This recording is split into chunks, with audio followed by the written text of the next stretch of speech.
lo primero que me acuerdo es como esto de la explicación responsabilizando al otro, ¿no? En Bolivia decían, el problema son los fuegos de Brasil. En Paraguay decían, es que todo este humo viene de Bolivia. En Perú decían, es que este humo es boliviano y brasilero. En Brasil decían, en Brasil, la gente, ¿no? Que han incrementado el mercado de la carne en Bolivia. O sea, ¿quién es el responsable de este asunto, no? Qué interesante eso, ¿no? Porque esa es una pregunta sobre localidad y globalidad, ¿no? O sea, como de dónde viene, de qué lugar, de qué local viene, cuando en realidad la atmósfera, si el humo hay por aquí, cruza fronteras, ¿no? En ese plano de la contaminación, por ejemplo, ya no sirven las fronteras nacionales, porque la contaminación fluye. Entonces, ¿cómo localizar el daño? ¿Qué tarea, no? Pero a la vez, como las políticas nacionales determinan la forma en la que vas a gestionar el fuego. Y lo que pasó en Bolivia este año es que frente a la falta de dólares, ¿no? Y la necesidad de generar alguna materia prima que pueda ser posibilidad para el mercado, han estado fomentando la deforestación de forma radical. Entonces sí tiene que ver con las fronteras nacionales, no en el que el límite del fuego no pasa la frontera, pero las consecuencias. Las consecuencias. Claro. Sí, exacto. Las consecuencias y las razones son diferentes, porque la Dani, la profe de Brasil, ¿cómo era su apellido? La brasilera, ¿no? Que vino, nos había contado que en el Brasil los fuegos eran por otras razones. En Bolivia son más como juegos políticos entre quién tiene más electores que otros y lo que les resulta en dinero. Pero en Brasil, ella decía en su región al menos que eran como venganzas políticas por los nuevos derechos que están obteniendo los indígenas con el nuevo gobierno. Entonces tienen nuevos derechos que les benefician y los... entre comillas, tal vez para reducirle el problema a los agroindustriales, les agarran y les queman los territorios y se vuelven incendios gigantes por la época seca. Entonces también incendios en toda Latinoamérica, pero por causas diferentes, que involucran a pueblos indígenas, que involucran a gente más débil, entre comillas, ¿no? Me quiero contar brevemente la historia del arroz, pensando en estas relaciones bilaterales entre Bolivia y Brasil. El precio del arroz se ha disparado en Bolivia, está súper caro y buena parte de eso se debe a que en el sur de Brasil, donde se producía la mayor cantidad de arroz para el mercado nacional brasilero, ha habido una inundación de 80% del territorio, así radical la inundación, ¿no? Entonces plantaciones, cultivos de arroz han ido al diablo y el precio del arroz ha crecido en Brasil porque no hay suficiente producción para el país. Imagínate si cada día una persona come una porción de 200 gramos de arroz, ¿cuánto arroz necesitas, no? Entonces han empezado a comprar el arroz boliviano y a pagar mejor precio que en Bolivia. Eso ha hecho que se pierda el arroz, que es un ingrediente básico de la canasta familiar. Y cuando ha pasado eso, entonces el arroz que se exporta es más caro, obliga a la gente a pagar más en el país de donde se produce. Y en Bolivia ahorita eso ha hecho que se incremente el precio de casi todos los alimentos, ¿no? Eso sería como el caso de las lluvias, ¿no? Y el caso de los fuegos que hablábamos, es como que ambos tienen en común que son un desborde natural que vemos como increciendo y que ya está en la Biblia, o sea, está en el pasado y en el futuro, ¿no? Esos diluvios, esas sequías, esos incendios, para volver un poco al caso de los... Bueno, y que lluvias han llegado, de verdad, ¿no? Que recién lo que pasó en España y lo que pasa en muchos lugares donde no se visibiliza tanto también, ¿no? Pero con el caso del fuego, una pregunta que me parece interesante, que es lo que estamos hablando, pero muchas veces se sitúa esa pregunta en el plano de lo social, de lo político, y yo quisiera proponernos pensar como de forma lo más no disciplinaria posible. Entonces, ¿cuáles son los desencadenantes? Y hay desencadenantes en cada una de esas dimensiones políticas, hay desencadenante ecológico, hay desencadenante criminal, yo creo, porque muchos incendios son provocados. Y es difícil reconstruir la historia de por qué es provocado cada incendio, pero todo eso es un tejido fuerte con la parte política, con la parte económica, con la parte climática. Y sí está interesante preguntarnos por qué comienzan los fuegos. En el caso de Ecuador, quiero recordar que se incendió Quito, que los bosques aledaños a Quito estaban en llamas. Tienes fotografías que parecen de una película futurista distópica sobre Ecuador, Quito rodeado de llamas, ¿no? O sea, me río, pero es trágico.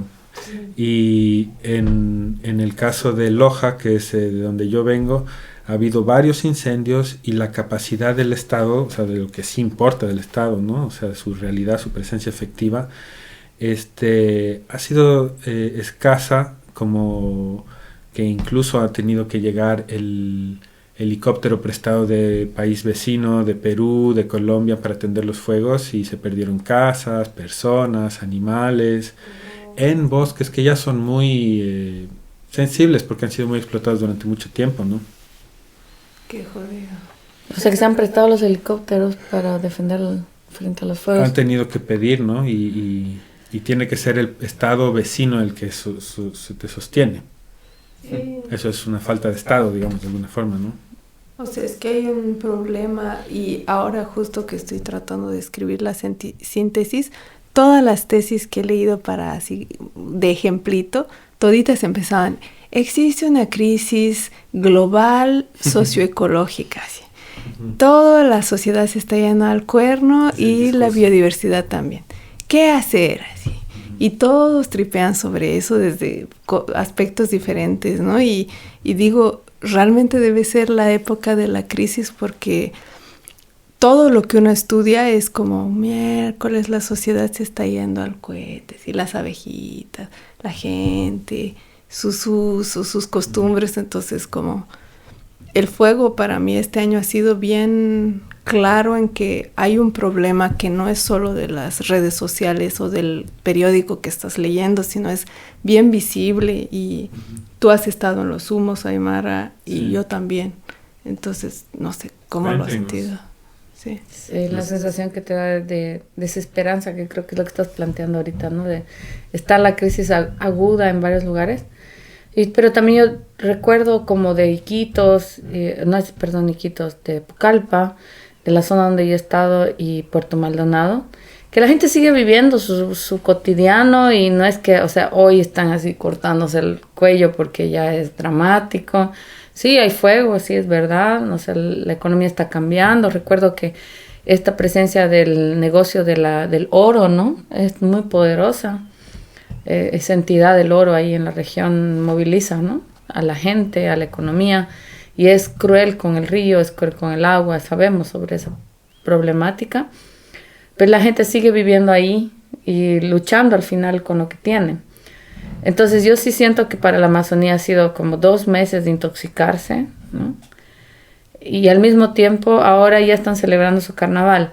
Y con eso no estoy validando que el sistema tiene que seguir como está, sino es entender de que esa tragicomedia en la que estamos involucrados, como contribuyendo con datos científicos, es una tragicomedia que en realidad le sirve mucho al occidente, como preocuparse por su horizonte civilizatorio, sobre todo porque eso tiene un valor en el mercado. Carbon offsettings, ¿no? La venta de servicios de carbono se basa en visibilizar la crisis. Porque a partir de visibilizar la crisis tienes posibilidades para hacer un negocio de la conservación. Uh-huh. Y entonces, ¿cuánto de esto es transformador, ¿no? Y nos estamos financiando nuestras investigaciones con ese enfoque. Se me ha enterado que el proyecto IKI, donde yo trabajo, había sido de carbon offsettings. Que le llega al gobierno nacional alemán, y con eso financian proyectos de cambio climático. ¿Qué son carbon offsettings? Es la venta de servicios de carbono en nivel global, donde se dice que el planeta entero está siendo afectado por la crisis climática por efecto del antropoceno. Entonces la crisis se puede visibilizar aquí o allá, pero afecta a todos por igual. Uh-huh. Entonces, si tú pagas por la conservación, no necesitas conservar global en tu área, puedes pagar para que otros conserven en otra región. Uh-huh. Localmente. Sí, es esta reflexión sobre lo local y lo global, pero no solo eso. Uh-huh. Creo que ahí la maquinaria antipolítica que está ocurriendo es que el lobby empresarial con el lobby estatal se están integrando para aumentar la infraestructura global a título de voy a hacer la transición verde, porque si no estoy generando efectos del cambio climático negativos, y en el fondo lo que están agravando son los efectos del cambio climático. Y eso lo justifican a título de estoy compensando en otras regiones con conservación. Claro. Uh-huh. Sí. Ahora voy a hablar sobre algo que tenía mucho entusiasmo de contar anoche, y era que he aprendido que en Egipto la planta fotovoltaica más grande del planeta está instalada. Uh-huh. Es el equivalente a 37,000 campos de fútbol. Es una magnitud que no podemos, o sea, se puede ver de la luna, pero no se puede ver al lado, porque lo que han hecho es generar que el desierto se vuelva lo más plano posible. Y con eso hablando de energía, porque fuego es energía, ¿no? Cuando hablamos de agua, cuando hablamos de fuego, estamos hablando de energía. La energía del fuego, la energía del sol que llega en esa región está beneficiando a el Banco Mundial, a consorcios empresariales alemanes, a empresas nórdicas y al Estado egipcio, diciendo que van a proveer 14,000 empleos para la región que tiene 60,000 personas y 40% de la gente que vive ahí no tiene trabajo, pero en el fondo ofrecen 400 empleos porque la gente no está especializada en cómo instalar esas vainas.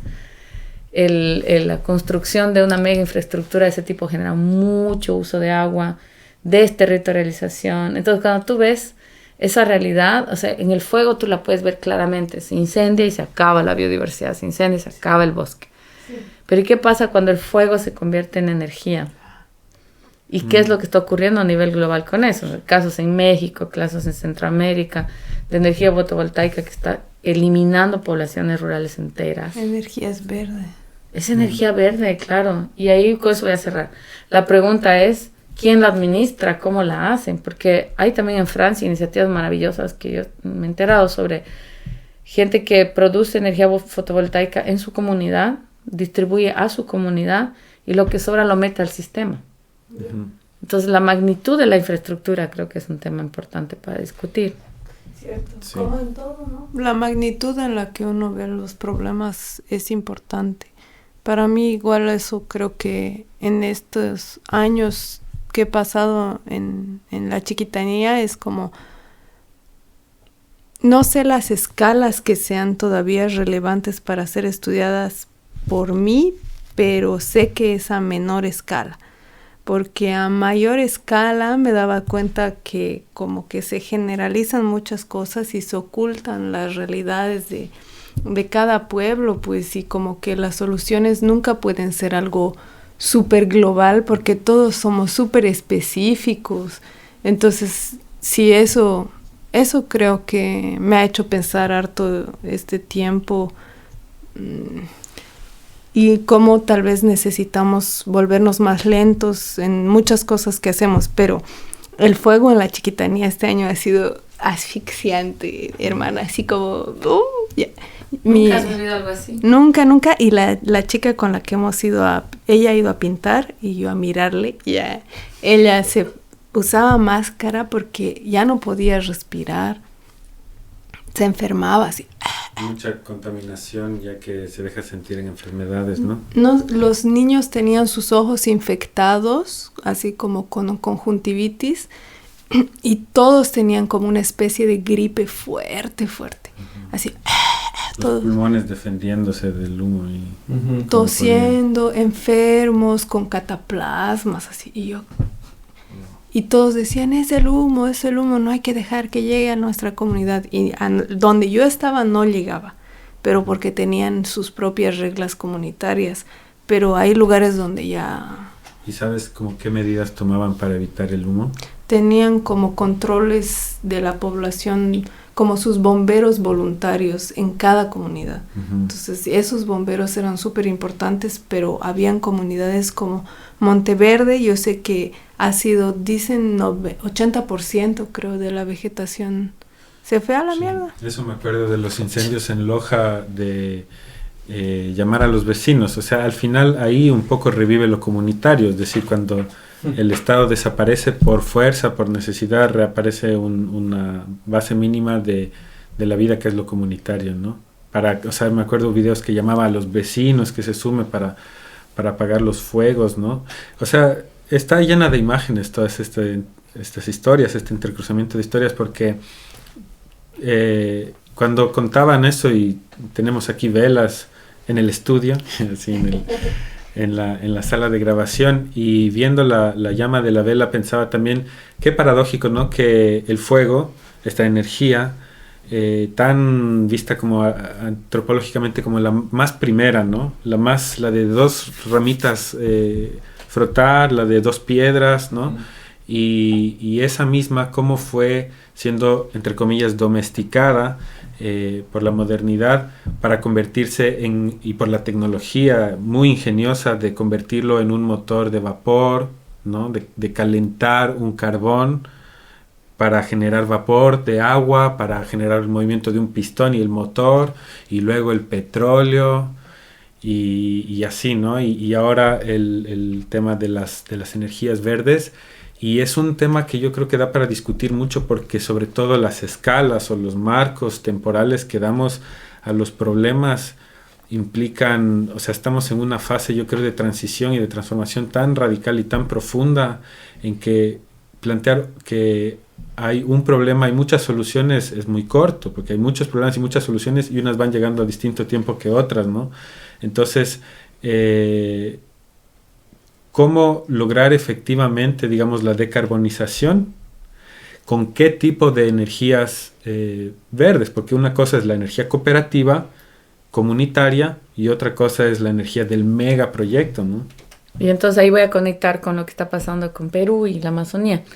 En ese tránsito de conocer el territorio peruano amazónico en este momento, ¿no? Porque yo ya pasado el 2012, 2013, trabajando allá, de ver cómo la mega infraestructura que se está generando para la producción de carne, para el mercado chino, me produce como esa duda, ¿no? A veces estamos criticando bastante lo ecológico, las formas de hacerlo ecológico, la transición de la energía verde o la producción de comida orgánica, ecológica, que no es suficiente, que es greenwashing, que sigue, ¿no? Haciendo como parte de esta lógica del mercado.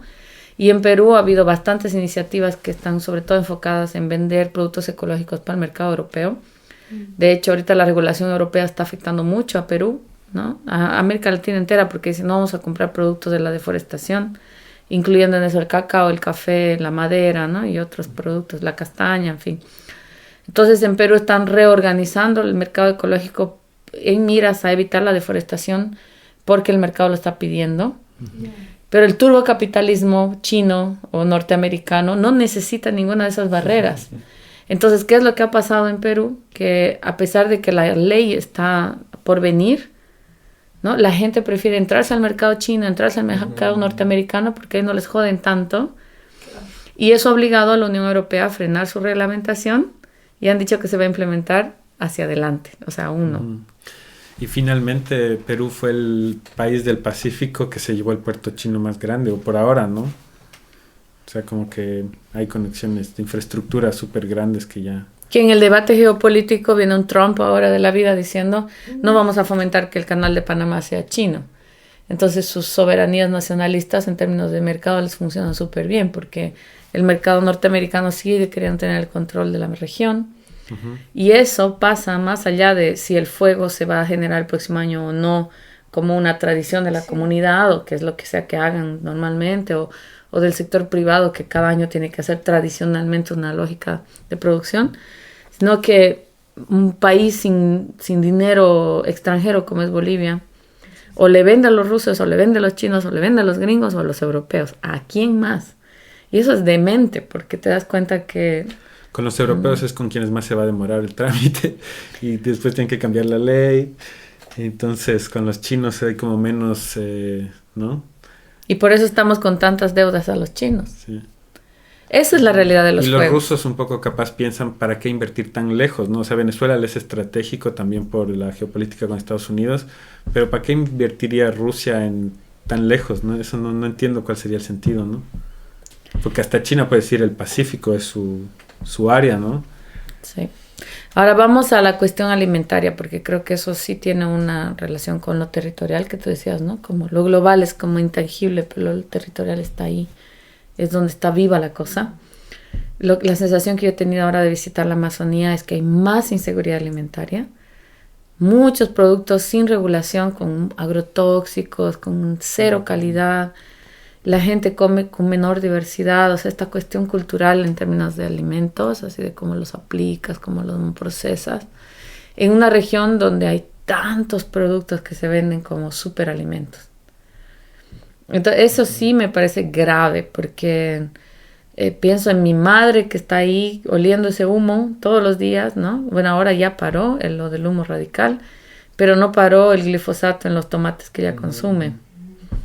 Y eso está en su tienda al lado y en la de más allá y en la de más allá. O sea, el derecho al orgánico no es algo que tenemos fácilmente en la Amazonía. Sí, está hasta su cuerpo y todo eso, ¿no? Porque una vez que has como comido esas cosas se queda en tu cuerpo, digamos, ¿no?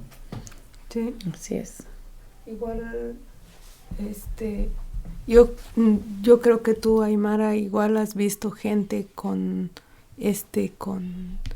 tumores, ¿no? Que hay mucha gente en las comunidades, o con diabetes. Entonces son problemas de alimentación, ¿no? Que están ahí bien presentes. La diabetes, la presión alta, y todo es por la simplificación de las dietas.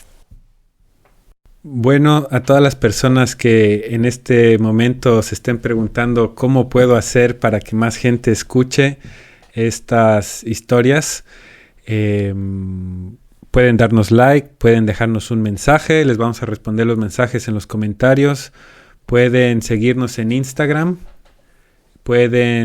nuestro Instagram es Locoto Estéreo. Y pueden también, por supuesto, donar en nuestro canal, aunque todavía no tenemos cuenta, más bien, no todavía, guárdense todavía. Pero cuando crezcamos sí vamos a necesitar apoyo. Hemos hablado hoy sobre el fuego. El fuego es el sitio donde se encuentra lo natural, lo místico, lo religioso, lo químico y la historia de nuestro planeta, nuestra actualidad. Tratamos de considerar estos temas desde una perspectiva que sea postdisciplinaria, si se quiere, desde tratar de juntar conocimientos de diferentes ramas del saber y del conocimiento, y estamos con muchas ganas de seguir compartiendo sobre estos temas. En el futuro quizás hablemos sobre la hoja de coca, hablemos sobre algunas cosas que están pasando en el sur de España, o en el norte de Alemania, o en Ecuador, Bolivia, Francia, Latinoamérica. Cerramos, ¿no, Cami? Sí, ¿qué has dicho sobre...? ¿Qué ha dicho? Que nos hemos reído.